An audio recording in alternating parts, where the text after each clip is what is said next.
matière de grandes infrastructures hydrauliques, l'Afrique ne compte que 5% des grands barrages construits dans le monde.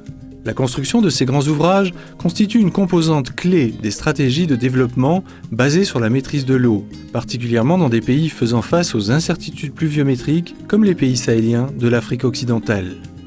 Ces grandes infrastructures hydrauliques se justifient entre autres par la production d'électricité pour les centres urbains, l'irrigation pour combattre les crises alimentaires, l'établissement d'un débit environnemental pour la régénération des écosystèmes. Mais leur construction engendre aussi tout un lot de conséquences et d'impacts difficiles à maîtriser s'ils ne sont pas pris en compte très tôt dans les processus de mise en œuvre. Pour essayer de répondre à cette préoccupation et de favoriser de bonnes pratiques, la CEDEAO a initié un dialogue régional sur les grandes infrastructures hydrauliques en Afrique de l'Ouest. La construction de ces infrastructures ne s'est pas toujours faite de la meilleure manière que ce soit. Donc, à notre avis, c'est important qu'on puisse minimiser les effets négatifs. Mieux vaut organiser un dialogue autour de ces questions et avec l'ensemble des acteurs et en regardant le cycle de projet, donc toutes les phases des projets, pour qu'au sortir, on puisse formuler des recommandations à l'attention des États et à l'attention des organes de bassin. Un panel d'experts indépendants a été constitué pour analyser les mécanismes de prise de décision à toutes les étapes de mise en œuvre d'un projet afin de ressortir des recommandations fortes pour l'élaboration d'une directive cadre. La société civile a également été impliquée dans la concertation avec l'appui de l'Union internationale pour la conservation de la nature, UICN, grâce notamment à des forums régionaux réunissant des représentants des 5 bassins fluviaux majeurs d'Afrique de l'Ouest. Les recommandations issues de la concertation menée par la CEDEAO s'articulent autour de 7 grands thèmes. Reconnaître le rôle essentiel que doivent jouer les organismes de bassin dans le développement et la mise en œuvre des projets de barrages à caractère transfrontalier. Certains fleuves, comme le Niger par exemple, traversent plusieurs pays. L'impact de la construction d'un barrage peut avoir des conséquences à des centaines de kilomètres en amont ou en aval. Ainsi, le delta intérieur du Niger et le système Fagibine, qui réunit 5 lacs interconnectés, seront affectés par la construction des barrages en amont. On a en tête que le système Fagibine se situe à l'aval de 3 barrages, dont 2 qui existent, c'est-à-dire Selengue, Markala, un en projet qui est Fomi, et qui se situe à l'amont du barrage de Taoussa qui est également en projet. Qui dit barrage dit impact, que ce soit négatif ou positif, et ces différents impacts n'ont pas réellement été bien évalués quant à leur influence sur le système Fagibine. Autre conséquence par exemple au Burkina Faso, où les lâchers d'eau du barrage de Bagré ont des incidences jusqu'au Ghana. Quand le barrage de Bagré est trop plein, donc nous faisons ce qu'on appelle un délestage d'eau. Et quand ça arrive là-bas, donc avec une forte pression d'eau, et si les gens ne sont pas informés, ça fait des ravages, ça fait des inondations. Prêter une grande attention aux bénéfices tirés des barrages par les populations locales affectées par leur construction. Dans la majorité des cas, la construction d'un barrage entraîne des déplacements massifs de population pour permettre de créer le réservoir. Ainsi, pour le projet de barrage de Kandadji, au nord-ouest de Niamey, au Niger, près de 38 000 personnes seront déplacées. Pour ce processus d'expropriation, pour cause d'utilité publique, il a même fallu amender des lois. Celle qui existait au départ n'était pas complète parce qu'elle ne prévoyait pas les cas de déménagement de grande envergure. C'est des lois de proximité des villes. Quand les villes vont s'agrandir, on conquiert des champs des gens, on les dédommage. Mais ça, c'est un peu facile parce qu'il y a un milieu urbain. Mais ici, nous sommes en milieu rural, où on ne peut pas offrir à chacun ce qu'on lui arrache. Puisqu'on ne peut pas lui arracher, on ne peut pas lui restituer l'attachement à la terre, l'attachement à ses parents, les cimetières. On ne peut pas les restituer. La loi dit que vous ne pouvez pas exproprier quelqu'un avant de l'avoir indemnisé. Ça veut dire que pour nous, les responsables qui ont en charge la construction du barrage ne prendraient pas les biens, les espaces des gens sans avoir déterminé l'indemnité et l'avoir effectivement payé. Au Burkina Faso, la construction du barrage de Bagré a aussi nécessité le déplacement des populations riveraines qui réclament aujourd'hui un partage équitable des bénéfices. Près de 3000 ménages se sont vus expulsés comme ça de la zone culturelle. Le barrage leur a amené beaucoup d'interdictions. Bon, c'est là-bas qu'il y avait beaucoup de forestation. Ça amène que, bon, maintenant, il y a beaucoup plus de surveillance. Bon, et en compensation, il n'y a pas assez de mesures. Parce que les paysans vivent essentiellement de la terre et il n'y a pas de la terre. Accepter que tous les problèmes ne soient pas résolus dès le départ d'un projet et anticiper les facteurs de risque pour l'avenir. Le barrage de Diama a été construit sur le fleuve Sénégal, à quelques kilomètres de Saint-Louis, pour empêcher l'eau de mer de remonter dans le fleuve en saison sèche. C'est donc un barrage anti-sel qui a permis la création de plus de 120 000 hectares de périmètre irrigué.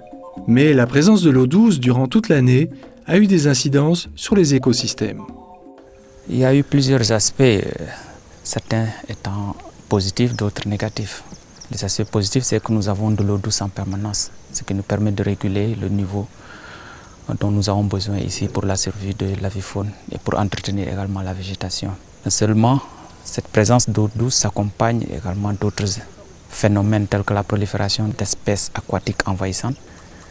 Et le phénomène le plus remarquable, c'était la présence de la salade d'eau et de la salvignon. Et dans d'autres endroits, c'est le typha. Si la salade d'eau a pu être supprimée rapidement grâce à l'introduction d'un insecte, le typha, quant à lui, s'est développé de façon spectaculaire, au point d'empêcher l'accès au fleuve à ses populations riveraines, d'altérer la qualité de l'eau et de favoriser l'apparition de certaines maladies. Pour le moment, le seul moyen de s'en débarrasser efficacement, c'est l'arrachage mécanique. Au Niger, les bailleurs de fonds ont exigé que tous les aspects environnementaux soient mieux évalués et a commandité une nouvelle étude d'impact avant d'accorder les fonds pour la construction du barrage de Kandadji. Nous sommes dans une œuvre humaine, on ne peut pas tout prévoir. Mais il y a un volet dans le cadre du plan de gestion environnementale et sociale qu'on appelle gestion adaptative, ou du moins que nous avons intitulé gestion adaptative au changement climatique. Accompagner les acteurs pour que toutes les parties prenantes aient les capacités de jouer leur rôle. Au Burkina Faso, plus de 6 millions de personnes sont concernées par les eaux du Nakambé, qui alimentent le réservoir du barrage de Bagré. L'agence des eaux du Nakambé a été créée pour assurer la gestion intégrée et concertée des ressources en eau du bassin.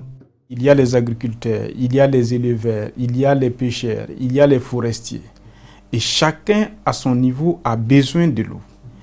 Et dans les temps, chacun prélevait comme il l'entendait, sans concerter l'autre, sans savoir quel est le besoin de l'autre.